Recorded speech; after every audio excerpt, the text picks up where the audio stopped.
Bismillahirrahmanirrahim. Pembahasan berikutnya adalah al-ahkam. Apa itu al-ahkam? Al-ahkam itu adalah jamak dari al-hukmu. Artinya dia adalah hukum-hukum. Lalu apa itu pengertian hukum? Secara etimologi, hukum berarti al-man'u. Al-man'u yakni mencegah, seperti hakamta alaihi bikadza idza mana'tahu min khilafihi. Ini mengandung pengertian bahwa engkau mencegah melakukan sesuatu yang berlawanan dengan itu. Hukmun juga berarti al-qadha, yang memiliki arti putusan, seperti hakamta bainan nasi. Ini mengandung pengertian bahwa engkau telah memutuskan dan menyelesaikan kasus mereka di antara manusia.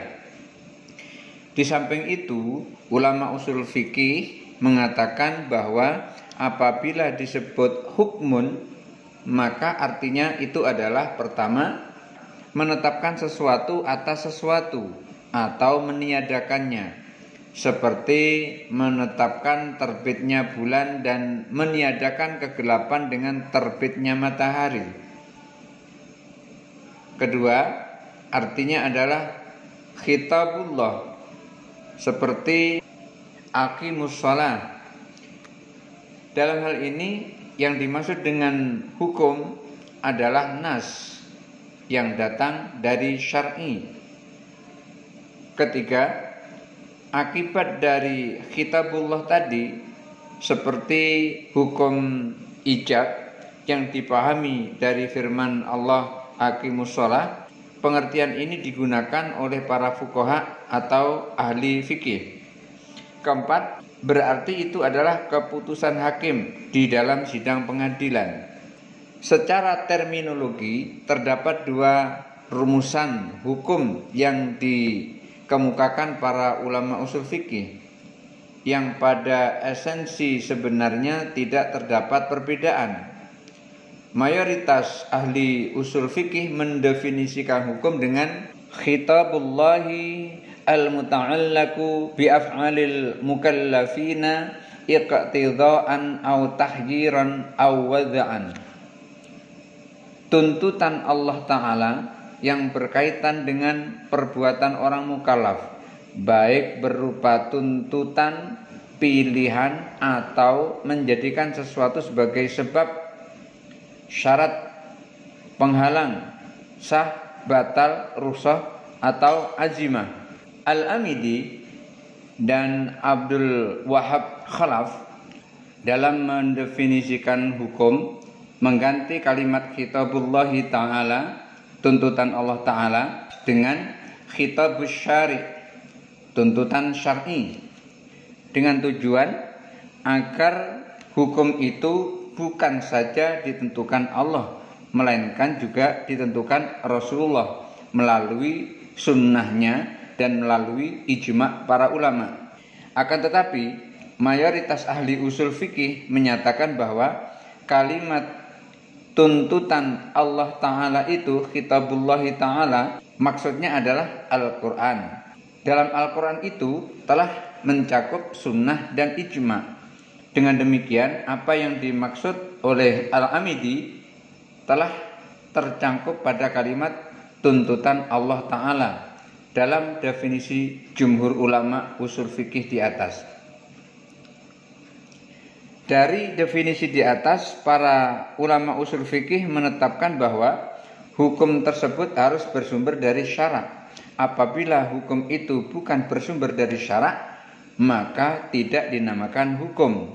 Dari kata Allah Ta'ala, para ahli usul fikih juga menetapkan bahwa sumber hukum tersebut adalah Al-Quran, Sunnah, Ijma' dan Qiyas. Karena Al-Quran yang diturunkan Allah juga mengandung ajaran agar umat Islam berpedoman kepada Sunnah, ijma' dan qiyas. Dari pengertian inilah mayoritas ulama usul fikih menyatakan bahwa sumber hukum yang disepakati tersebut adalah Al-Quran, Sunnah, ijma' dan qiyas.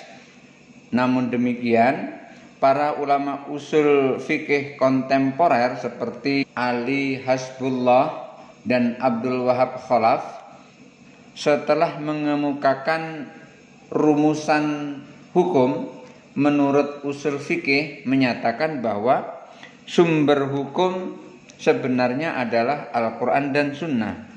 Adapun ijma' dan qiyas adalah metode dalam menyingkapkan hukum dari Al-Quran dan Sunnah tersebut. Karena ijma' dan qiyas yang sahih adalah yang didasarkan atau disandarkan kepada Al-Quran atau Sunnah. Sesuatu yang disandarkan kepada Al-Quran dan Sunnah tidak semestinya disebut sebagai sumber hukum. Di samping itu, seperti telah dikemukakan dalam pembahasan qiyas, para ulama usul fikih klasik sepakat bahwa fungsi qiyas adalah idharul hukmi wal kashfu anhu, memunculkan dan menyingkapkan hukum. Oleh sebab itu, posisinya lebih tepat dikatakan metode dalam menyingkapkan hukum Islam. Dari kalimat perbuatan mukallaf, para ahli usul fikih selanjutnya mengatakan bahwa yang dibebani hukum itu hanyalah orang mukallaf, yaitu orang yang telah baligh dan berakal sehat. Sikap dan tingkah laku orang-orang seperti ini yang dibebani hukum. Oleh sebab itu, anak kecil, orang gila, orang yang berbuat dalam keadaan terpaksa, dan orang yang lupa tidak dikenai pembebanan hukum.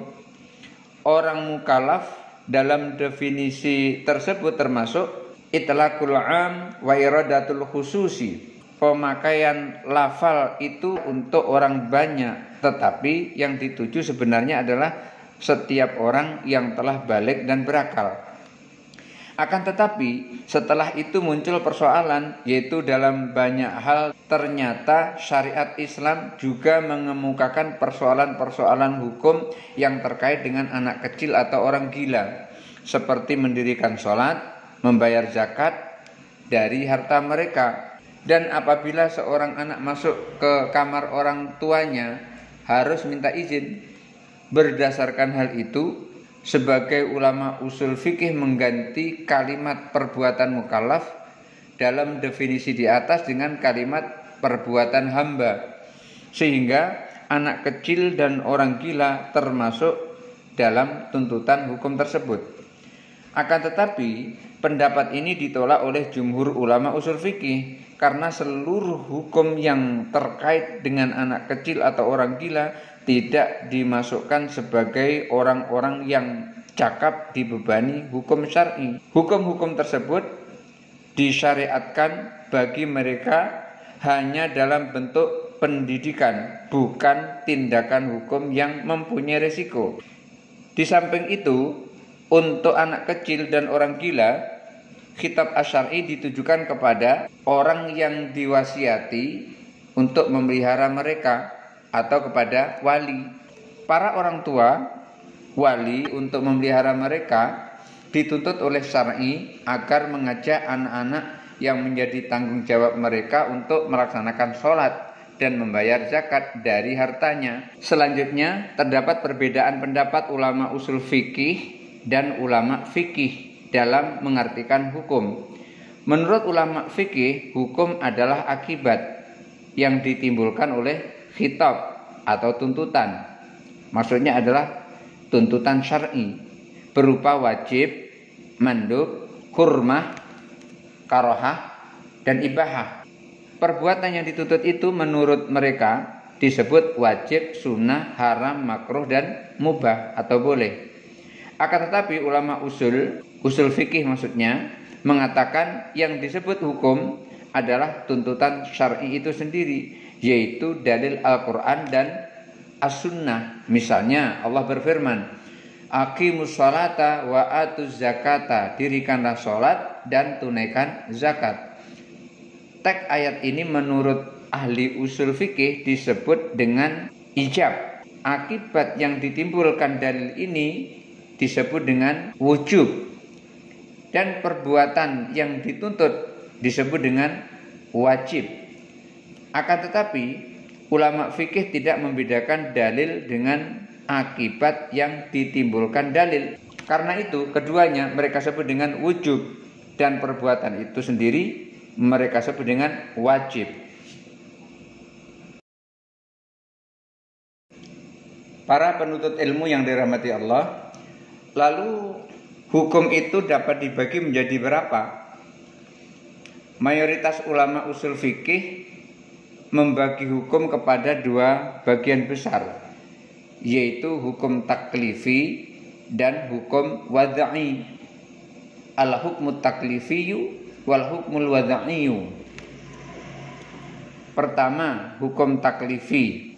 Hukum taklifi adalah tuntutan Allah yang berkaitan dengan perintah untuk berbuat atau perintah untuk meninggalkan sesuatu perbuatan. Terdapat perbedaan bentuk hukum ini antara yang dikemukakan jumhur ulama atau mutakallimin dengan yang dikemukakan ulama Hanafiyah. Perbedaan itu berawal dari sisi kekuatan dalil hukum itu sendiri. Pertama, bentuk-bentuk hukum taklifi menurut jumhur ulama usul fikih atau mutakallimin. Yang pertama, ijab, yaitu tuntutan secara pasti dari syar'i untuk dilaksanakan dan tidak boleh ditinggalkan. Karena orang yang meninggalkannya dikenai hukuman. Misalnya dalam surah Al-Baqarah disebutkan Bismillahirrahmanirrahim, aqimus sholata wa atuz zakata, dirikanlah sholat dan tunaikan zakat. Artinya siapa yang mendirikan sholat dapat pahala, siapa yang meninggalkan sholat dapat dosa. Siapa yang mendirikan menunaikan zakat dia dapat pahala, siapa yang meninggalkan zakat atau tidak mau berzakat dia dapat dosa. Yang kedua, nadab atau sunnah, yaitu tuntutan untuk melaksanakan sesuatu perbuatan, tetapi tuntutan itu tidak secara pasti. Seseorang tidak dilarang untuk meninggalkannya karena orang yang meninggalkannya tidak dikenai hukuman. Yang dituntut untuk dikerjakan itu disebut dengan al-mandub atau sunnah. Akibat dari tuntutan itu disebut nadab. Misalnya dalam surah Al-Baqarah juga Bismillahirrahmanirrahim, ya ayyuhalladzina amanu idza tadayantum bidainin ila ajalin musamma faktubuh. Hai orang-orang yang beriman, apabila kamu bermuamalah tidak secara tunai untuk waktu yang ditentukan, hendaklah kamu menulisnya atau mencatatnya.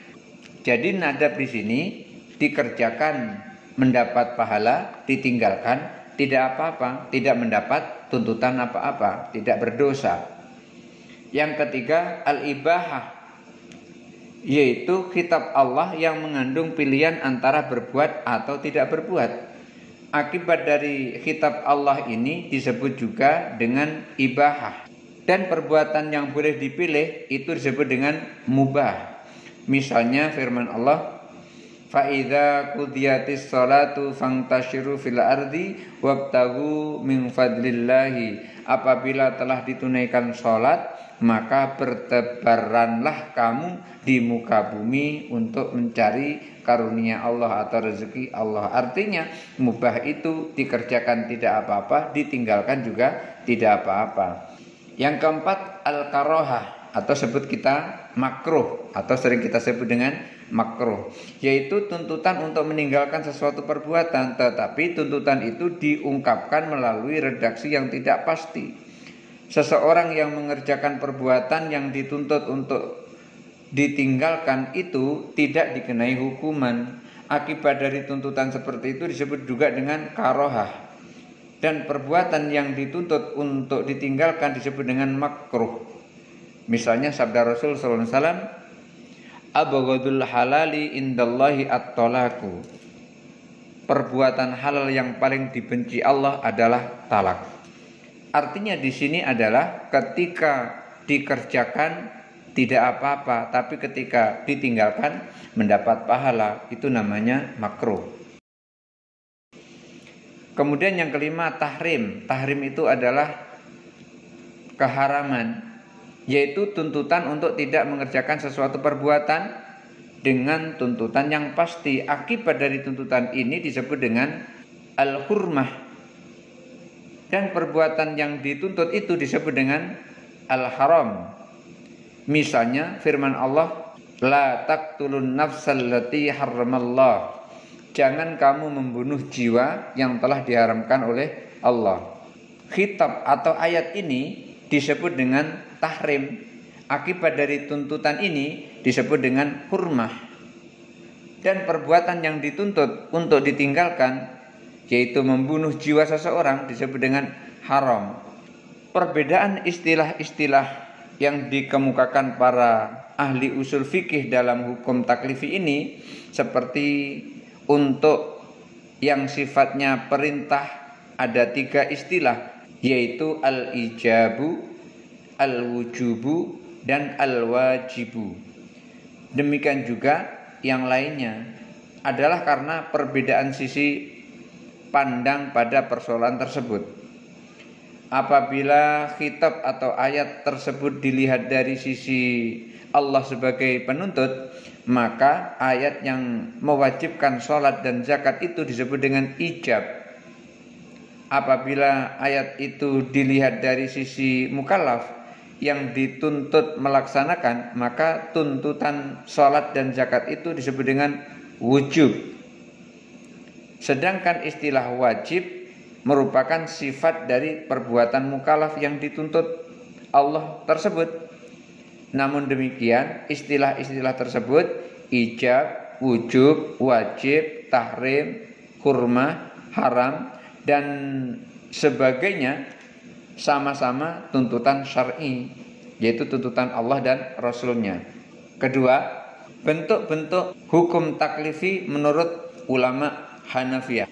Pertama, al-iftirad, yaitu tuntutan Allah kepada mukallaf untuk dilaksanakan melalui tuntutan yang pasti dan didasarkan atas dalil qat'i atau pasti pula, baik dari segi periwayatan maupun dari segi dalalah atau kandungannya. Misalnya, tuntutan untuk melaksanakan sholat dan membayar zakat. Ayat dan hadis yang mengandung tuntutan mendirikan sholat dan membayar zakat, sifat-sifatnya adalah qat'i. Yang kedua, al-ijab, yaitu tuntutan Allah kepada mukallaf untuk melaksanakan suatu perbuatan, tetapi melalui tuntutan yang bersifat dhonni, relatif benar, baik dari segi periwayatan maupun dari segi dalalah atau kandungannya.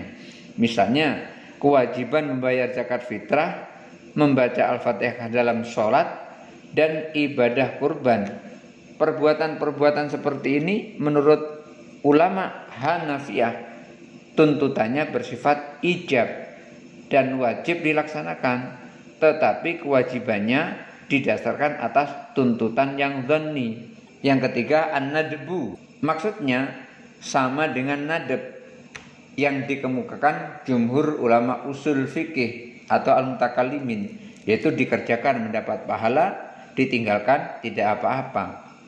Kemudian yang keempat, al-ibahah, ini juga sama yang dikemukakan dengan jumhur ulama usul fikih atau mutakallimin. Artinya ini adalah pilihan, dikerjakan boleh, tidak dikerjakan juga boleh. Kedua-duanya tidak mendapat pahala, juga tidak mendapat dosa.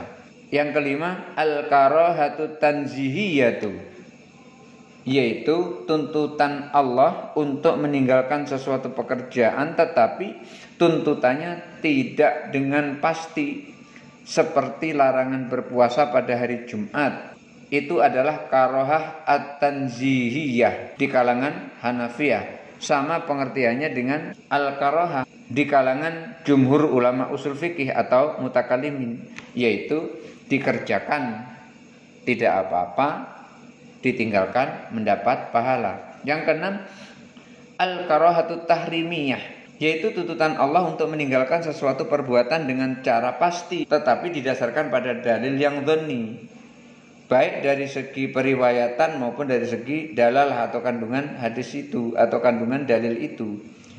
Apabila pekerjaan yang dituntut untuk ditinggalkan tersebut tetap dikerjakan oleh seseorang, maka ia dikenakan hukuman. Misalnya tuntutan Allah untuk meninggalkan jual beli ketika panggilan sholat Jumat telah terdengar. Maka ketika orang jual beli pada saat panggilan sholat telah terdengar, maka jual belinya itu mendapat sanksi. Akan tetapi Imam Muhammad ibnu Al-Hasan Asy-Syaibani, sahabat Abu Hanifah, berpendapat bahwa hukum ini sama saja dengan haram yang dikemukakan jumhur ulama usul, ulama mutakallimin. Ketujuh, at-tahrim, yaitu tuntutan untuk meninggalkan sesuatu pekerjaan secara pasti dan didasarkan pada dalil yang qat'i, baik dari segi periwayatan maupun dari segi dalalah.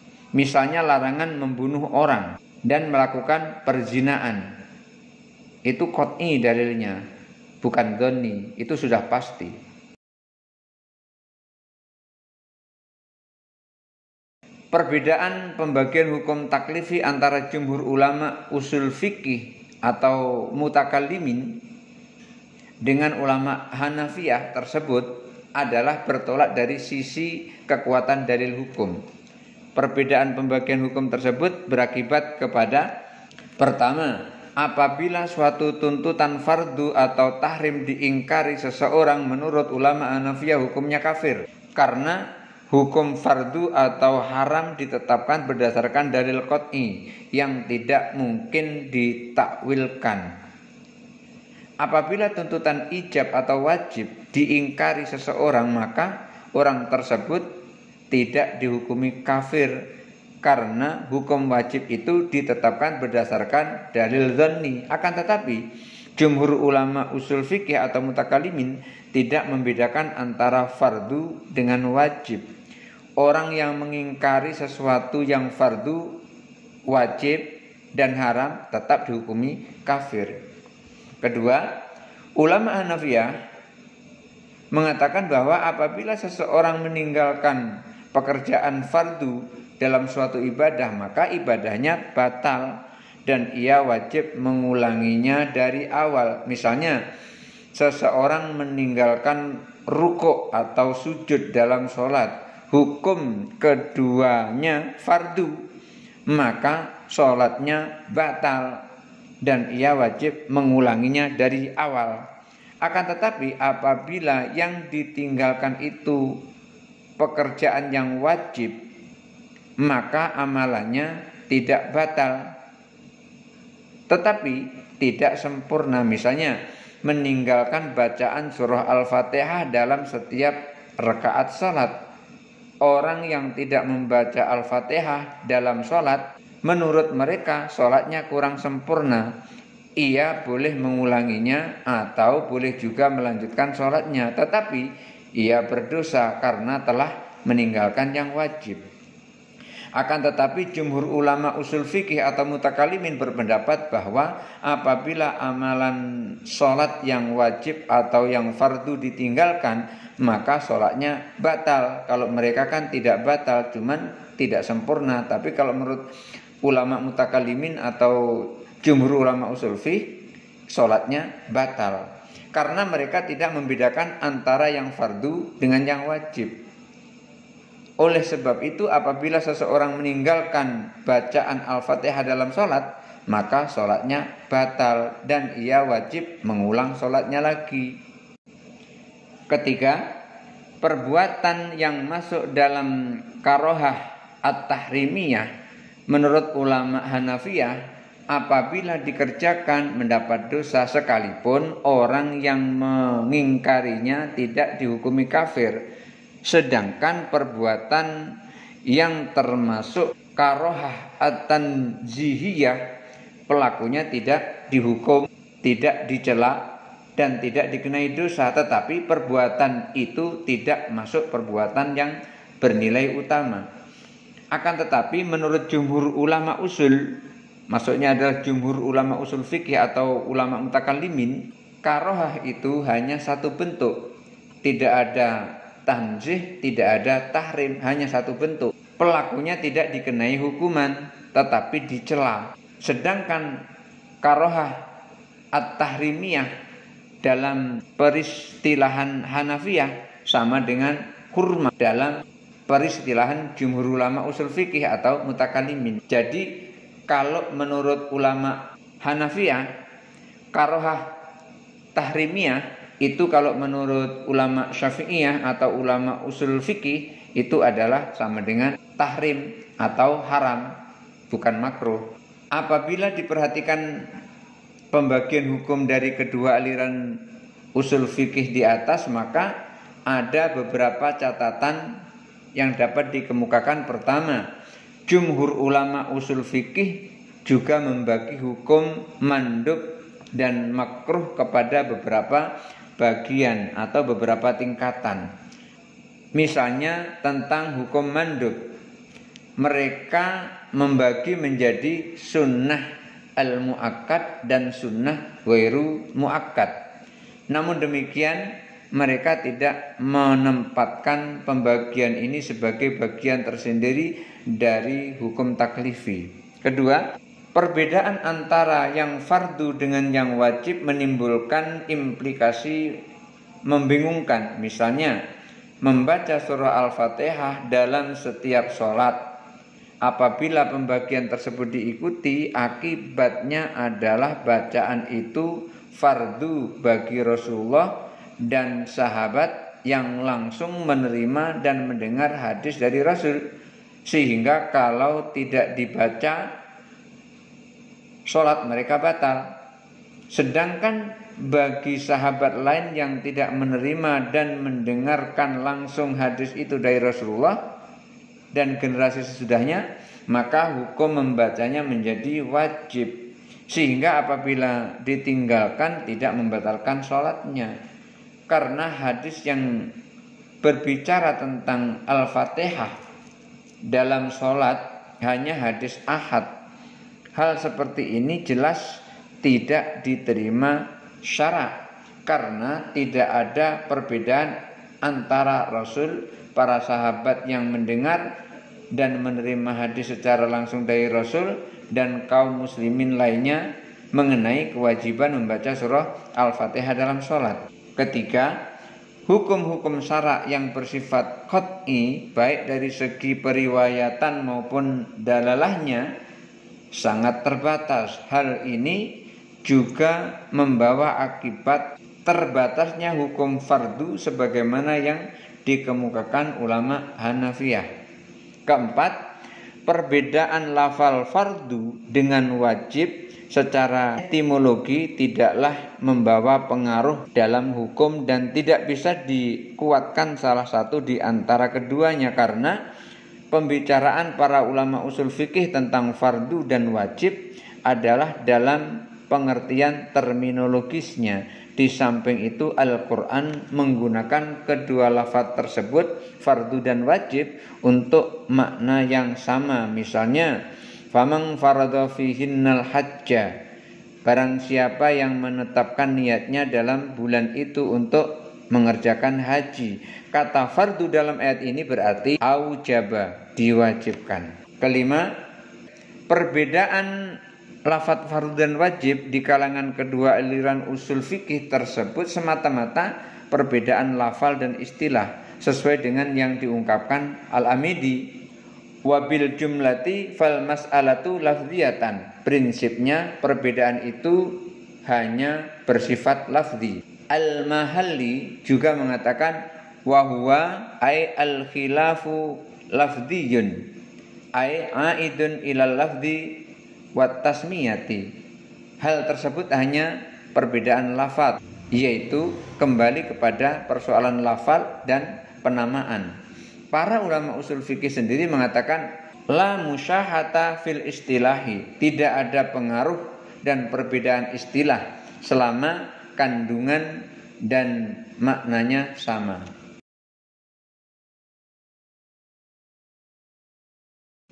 Para penuntut ilmu yang dirahmati Allah, berikutnya hukum wad'i. Para ulama usul fikih menyatakan bahwa hukum wad'i itu ada 5 macamnya. Pertama, as-sabab, yaitu sifat yang nyata dan dapat diukur yang dijelaskan oleh nas Al-Quran dan Sunnah, bahwa keberadaannya menjadi petunjuk bagi hukum syara. Artinya, keberadaan sebab merupakan pertanda keberadaan suatu hukum, dan hilangnya sebab menyebabkan hilangnya suatu hukum. Misalnya, perbuatan zina menyebabkan seseorang dikenai hukuman dera 100 kali. Tergelincirnya matahari menjadi sebab wajibnya sholat duhur, dan terbenamnya matahari menjadi sebab wajibnya sholat maghrib. Apabila perzinahan tidak dilakukan, maka hukum dera tidak akan dikenakan. Apabila matahari belum tergelincir, maka sholat duhur belum wajib. Dan apabila matahari belum terbenam, maka sholat maghrib juga belum wajib. Dengan demikian, terlihat keterkaitan hukum wadai dalam hal ini adalah sebab. Sekalipun keberadaan hukum wad'i itu tidak menyentuh esensi hukum taklifi. Hukum wad'i hanya sebagai petunjuk atau indikator untuk melaksanakan hukum taklifi. Akan tetapi para ulama usul fikih menetapkan bahwa sebab itu harus muncul dari nas, bukan perbuatan manusia. Kedua, asyartu, yaitu sesuatu yang berada di luar hukum syarak, tetapi keberadaan hukum syarak tergantung kepadanya. Apabila syarat tidak ada, maka hukum pun juga tidak ada. Tetapi adanya syarat tidak mengharuskan adanya hukum syarak. Oleh sebab itu, suatu hukum taklifi tidak dapat diterapkan kecuali apabila telah memenuhi syarat yang telah ditetapkan syarak. Misalnya, wudu. Wudu adalah salah satu syarat sah sholat. Sholat tidak dapat dilaksanakan tanpa wudu. Akan tetapi apabila seseorang berwudu, maka tidak mesti ia harus melaksanakan sholat. Maksudnya begini, orang mau sholat harus wudu, tetapi kalau orang wudu tidak harus sholat, artinya begitu. Contoh lain, saksi dalam pernikahan. Keberadaan saksi adalah salah satu syarat sahnya nikah, sehingga pernikahan tanpa saksi tidak sah. Akan tetapi kesaksian itu sendiri bukanlah merupakan unsur dari nikah, karena ia berada di luar esensi nikah itu sendiri. Namun demikian, apabila saksi tidak ada, maka hukum nikah pun juga tidak ada. Tetapi adanya saksi tidak mengharuskan adanya pernikahan. Ketiga, al-mani'u, penghalang, yaitu sifat yang nyata yang keberadaannya menyebabkan tidak ada hukum atau tidak ada sebab. Misalnya, hubungan suami istri dan hubungan kekerabatan menyebabkan terciptanya hubungan kewarisan. Waris mewarisi maksudnya. Apabila ayah wafat, maka istri dan anak mendapatkan pembagian warisan dari harta suami atau ayah yang wafat tadi, sesuai dengan pembagian masing-masing. Akan tetapi hak mewarisi ini bisa terhalang apabila anak atau istri yang membunuh suami atau ayah yang wafat tersebut. Ini berdasarkan riwayat Al-Bukhari dan Muslim. Perbuatan membunuh itu merupakan mani, artinya merupakan penghalang untuk mendapatkan bagian warisan dari orang yang dibunuh. Di sisi lain, adanya pembunuhan menyebabkan dilaksanakannya hukum kisos bagi pelaku pembunuhan. Akan tetapi dalam hubungan ayah dan anak atau istri dengan suami, dalam kasus pembunuhan di atas, maka hubungan keturunan atau perkawinan menjadi penghalang dilaksanakannya hukuman kisos. Keterkaitan antara sebab, syarak dan mani amat erat. Penghalang itu ada bersamaan dengan sebab dan terpenuhinya syarat-syarat. Syar'i menetapkan bahwa suatu hukum yang akan dikerjakan adalah hukum yang ada sebabnya, memenuhi syarat-syaratnya dan tidak ada penghalangnya atau mani dalam melaksanakannya. Sebaliknya, hukum tidak ada apabila sebab dan syarat-syaratnya tidak ada atau adanya halangan untuk mengerjakannya. Misalnya, sholat zuhur wajib dikerjakan apabila telah tergelincir matahari atau itu merupakan jadi sebab, dan telah berwudu itu menjadi syarat. Tetapi karena orang yang akan mengerjakan itu sedang haid, ini adalah haid itu merupakan mani atau penghalang, maka sholat zuhur itu tidak sah dikerjakan karena dia sedang haid. Ada halangannya, ada maninya, ada penghalangnya, yaitu haid. Demikian juga halnya apabila syarat terpenuhi seperti telah berwudu, tetapi penyebab wajibnya sholat zuhur belum muncul, misalnya matahari belum tergelincir, maka sholat pun belum wajib meskipun telah terpenuhi sebab dan syarat, tetapi ada mani yaitu haid, maka sholat zuhur pun tidak bisa dikerjakan. Keempat, as-sihhah, yaitu suatu hukum yang sesuai dengan tuntutan syara', yaitu terpenuhinya sebab, syarat, dan tidak ada mani. Misalnya mengerjakan sholat zuhur setelah tergelincir matahari. Jadi tergelincirnya matahari itu sebab wajibnya sholat zuhur. Dan telah berwudu itu merupakan syaratnya mau sholat zuhur. Dan tidak ada halangan seperti tidak dalam keadaan haid bagi orang yang mengerjakannya. Itu tadi seperti tidak dalam keadaan haid, nifas, dan sebagainya. Dalam contoh ini pekerjaan yang dilaksanakan itu hukumnya sah. Jadi kalau terpenuhi syarat, kemudian terpenuhi juga sebabnya, dan tidak ada mani, maka pekerjaannya menjadi sah. Oleh sebab itu, apabila sebab tidak ada dan syarat tidak terpenuhi, maka sholat jadi tidak sah. Tergelincir waktu belum, wudu juga tidak, maka dia tidak sah kalau melakukan sholat. Seperti perempuan ada halangan, datang bulan, juga tidak sah sholatnya. Kelima, al-batilu, yaitu terlepasnya hukum syarak dari ketentuan yang ditetapkan dan tidak ada akibat hukum yang ditimbulkan. Misalnya memperjualbelikan minuman keras.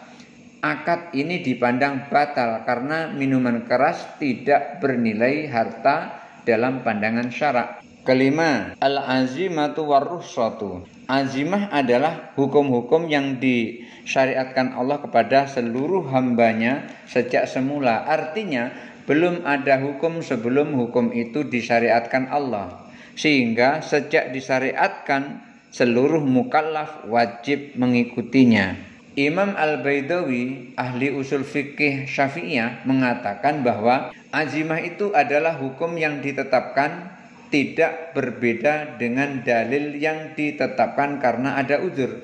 Misalnya jumlah rakaat sholat zuhur adalah 4 rakaat. Jumlah rakaat ini ditetapkan Allah sejak semula, di mana sebelumnya tidak ada hukum lain yang menetapkan jumlah rakaat sholat zuhur itu. Hukum tentang rakaat sholat zuhur itu adalah 4 rakaat, disebut dengan al-azimah. Apabila ada dalil lain yang menunjukkan bahwa orang-orang tertentu boleh mengerjakan sholat zuhur 2 rakaat seperti orang musafir, maka hukum itu disebut dengan rukhsah. Dengan demikian, para ahli usul fikih mendefinisikan rukhsah dengan hukum yang ditetapkan berbeda dengan dalil yang ada karena ada uzur.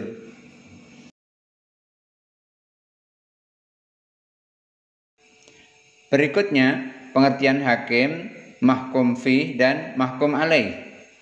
Yang pertama adalah hakim. Yang dimaksudkan dengan hakim dalam ilmu usul fikih adalah yang menghukum atau yang membuat hukum. Dalam hal ini ialah Allah dan Rasul-Nya. Oleh karena itu, orang yang dianggap terkena tuntutan hukum ialah orang-orang yang ada setelah Nabi dibangkitkan dan sampai seruan dakwah kepadanya. Oleh karena itu, orang yang dianggap terkena tuntutan hukum ialah orang-orang yang ada setelah Nabi dibangkitkan dan sampai seruan dakwah kepadanya. Adapun umat yang hidup sebelum kebangkitan Rasul sallallahu alaihi wasallam atau tidak sampai seruan dakwah kepadanya, terdapat 2 paham yang berbeda. Golongan yang pertama yaitu Asy'ari berpendapat bahwa tidak ada tuntutan hukum bagi orang yang hidup sebelum bangkit Rasul, atau tidak sampai kepada mereka seruan agama. Bagi mereka ini tidaklah haram kufur dan tidak pula wajib beriman.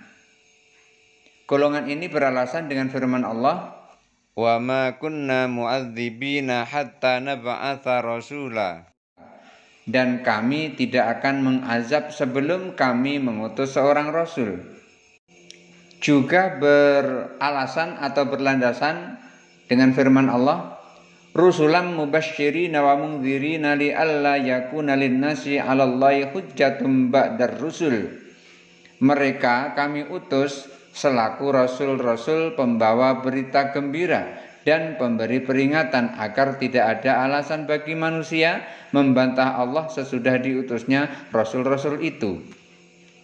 Golongan kedua yaitu Al-Mu'tazilah berpendapat bahwa Allah Subhanahu wa taala menghukum akan seseorang dalam hal yang dimaksud dapat dicerna atau dicapai atau diketahui oleh akal manusia tentang baik atau buruk yang tergantung di dalamnya, baik yang berbentuk sifat maupun zatnya sendiri. Oleh karena itu, bagi golongan ini, seseorang wajib mengerjakan yang baik dan meninggalkan yang buruk, walaupun belum ada diutus Rasul, atau tidak sampai seruan dakwah kepadanya. Allah menghukum seseorang menurut kadar yang dapat dijangkau oleh akalnya, sebagaimana Allah menghukum seseorang menurut kadar yang dapat dijangkaunya dari syarak. Golongan ini beralasan dengan firman Allah, "Qul la yastawil khabithu wat thayyibu." Katakan, tidaklah sama yang baik itu dengan yang buruk. Berikutnya, mahkum fih. Mahkum fih adalah perbuatan orang mukallaf atau orang yang telah dikenai atau diberi hukuman. Perbuatan orang mukallaf atau perbuatan orang yang telah diberi hukuman ada 5 macam. Pertama, wajib, yaitu pekerjaan yang diberi ganjaran bagi yang melakukannya dan diancam bagi yang meninggalkannya. Wajib ada 2 macam. Pertama, wajib ain, yakni suatu perbuatan yang wajib dilakukan bagi setiap pribadi, seperti sholat 5 waktu, puasa di bulan Ramadan, dan lain-lain. Kedua, wajib kifayah, yakni suatu perbuatan wajib yang dapat terlepas kewajiban yang lain setelah bagian orang ada yang melaksanakannya, seperti sholat mayit. Kalau sudah ada orang yang melakukan sholat mayit, berarti satu kampung sudah gugur kewajibannya. Berikutnya mandub atau sunnah, yakni pekerjaan yang diberi ganjaran bagi yang melakukannya dan tidak diancam bagi yang meninggalkannya. Artinya sunnah itu adalah dikerjakan mendapat pahala, ditinggalkan tidak apa-apa. Sebagaimana dalam wajib, demikian juga dalam mandub atau sunnah ada 2 macam. Pertama, sunnah ain seperti hukum sholat rawatib. Kedua, sunnah kifayah seperti hukum memberi salam. Berikutnya, haram. Apa itu haram? Haram itu diancam orang yang melakukannya dan diberi ganjaran bagi yang meninggalkannya, seperti mencuri, berdusta, berkhianat, dan lain-lain. Artinya haram itu adalah dilaksanakan mendapat dosa, ditinggalkan mendapat pahala. Berikutnya makruh. Apa itu makruh? Makruh itu adalah dikerjakan tidak apa-apa, ditinggalkan mendapat pahala. Ini makruh. Seperti makan jengkol, makan bawang merah yang bau-bau itu saat sholat berjamaah kan ganggu orang lain. Kemudian mubah. Apa itu mubah? Mubah itu pilihan, dikerjakan tidak apa-apa, ditinggalkan juga tidak apa-apa. Misalnya pada saat lagi duduk-duduk pengen bersiul, cuit-cuit, enggak apa-apa, asal tidak ganggu orang. Wilayah ini yang disebut dengan wilayah bebas, karena pada wilayah ini terbuka kemungkinan perbuatan, aturan-aturan baru dan sifat-sifatnya yang lebih pada kemaslahatan. Seperti ada air putih, mau minum boleh, mau tidak minum juga boleh. Selanjutnya mahkum alaih. Apa itu mahkum alaih? Mahkum alaih artinya orang yang dikenai hukuman. Maksudnya perbuatan yang telah berlaku hukum Allah kepadanya. Oleh karena itu mahkum alaih disebut juga mukallaf, yakni seorang yang telah mendapat ketentuan kewajiban. Berarti dia ini sudah balik dan sudah berakal dan telah dibebani hukum. Maka orang mukallaf itu adalah orang yang telah berakal, orang yang telah balik dan dia bisa dibebani dengan hukum. Ini adalah orang mukallaf. Sebagai contoh firman Allah yang berbunyi, aqimus sholata wa atuz zakata. Dirikanlah sholat dan tunaikan zakat. Perintah ini wajib dilakukan oleh orang mukallaf. Kalau dia belum mukallaf atau tidak mukallaf, dia tidak wajib melakukan sholat, tidak wajib melakukan zakat. Maka berdasarkan ayat ini, perintah sholat dan perintah membayar zakat hanya ditujukan kepada orang-orang yang telah sampai atau telah balik dan akalnya sehat. Orang gila tidak terkena, anak kecil tidak terkena. Jadi tidak terkena pada anak-anak kecil dan orang gila, karena bagi mereka ini semua kesalahan, tidak dianggap satu kesalahan. Jadi ini tidak terkena pada anak-anak dan orang gila. Kesalahan mereka tidak dianggap kesalahan, perbuatan dosa mereka tidak dianggap perbuatan dosa. Berdasarkan sabda Nabi, rufi al-qalamu an thalatin, anin naimi hatta yastaiqadha, wa anis sabiyi hatta yahtalima, wa anil majnuni hatta yufiqa. Hadis ini riwayat Abu Daud dan Nasai. Diangkat kalam, catatan dari 3 golongan orang, yaitu orang tidur hingga ia bangun, anak-anak hingga ia dewasa, orang gila hingga dia sehat. Di samping itu, walaupun memenuhi syarat balik dan berakal, tetapi tidak ada kemampuan untuk mengerjakannya, tidak juga dapat dikatakan taklif padanya, artinya tidak ada pembebanan padanya. Karena kemampuan seseorang adalah dasar taklif yang sangat esensial atau sangat pokok dalam ajaran Islam. Sehingga Allah berfirman, la yukallifullahu nafsan illa wus'aha. Allah itu tidak akan membebani seseorang kecuali sesuai dengan kemampuannya. Mudah-mudahan ada manfaatnya. Wallahul muwaffiq ila aqwamit thoriq. Wassalamualaikum warahmatullahi wabarakatuh.